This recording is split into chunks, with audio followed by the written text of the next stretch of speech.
many people from Acholi, they are tending to throw their support to President Yoweri Museveni. When we ask them, they never tell us about the PDM, peace and security. In fact, other opposition right now, I come from FDC, but our presence on the ground is really quite narrow. I don't know what has happened.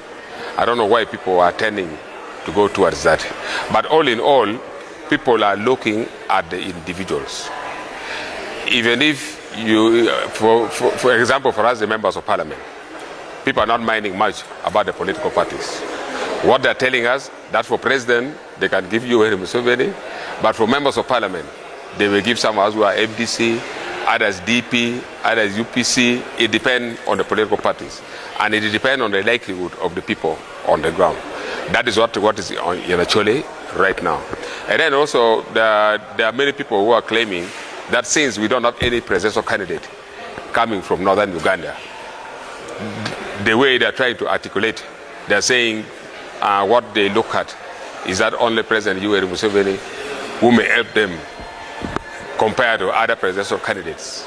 We are trying to tell them about our candidate, Nandala Mafabi. You know, I come from FDC, but it seems people are not understanding much. So that is exactly what is there on the ground as per now. What has influenced this change?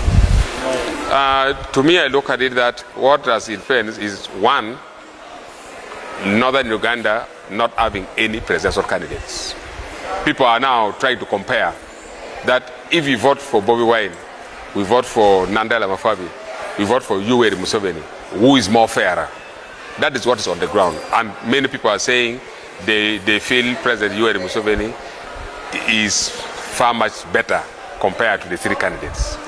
Also, number two, you know, in Acholi sub-region, we have been in a war situation, and then people are looking at peace and security right now prevailing on the ground compared to the past. And then also, three, people are looking at this PDM, and they are really trying to tell us that none of the government has ever given money to someone deep in the village. So those deep people in the villages, they are becoming somehow excited because of the money they are getting from the government. Those are the combinations of the factors. I think that for the first time, NRM has delivered more than never before. Compared to the past, I think this time, at least they have done something meaningful on the ground. You know, what people feel is something that touches the poor person on the ground. So this time, if you compare around, at least. But also look at what is going on. There are other people who are yearning for change. And mostly the younger generation, I may say from the age of 30 and below. Those people, they are saying, we have never seen any other president. What we want is to see the new president. And those guys, they will never mind of any kind of help the current president has given. What they need to see is change.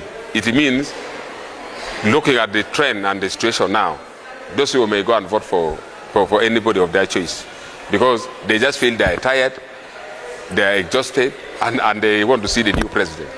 So, and those people, they do not have very clear agenda. Their only agenda is to see the new person. And to me, I really feel that reasoning is not all that very healthy for the country.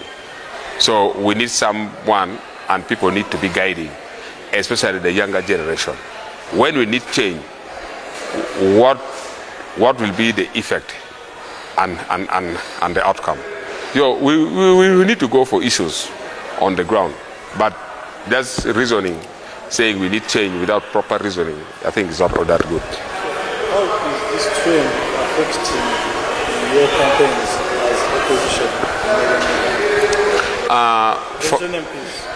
For us in the opposition, especially those who are who are the MPs, I see no much change because people are looking at individuals.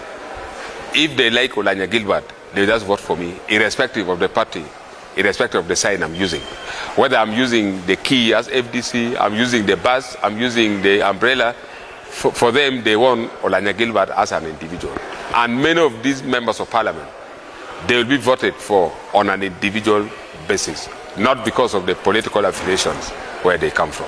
Yeah, in fact, we are not happy because I recall when Jim McKenna tried to contest, he was blocked, and we don't have any presidential candidate, right from West Nile, Achole, and Lango, which is not all that very healthy for the competition.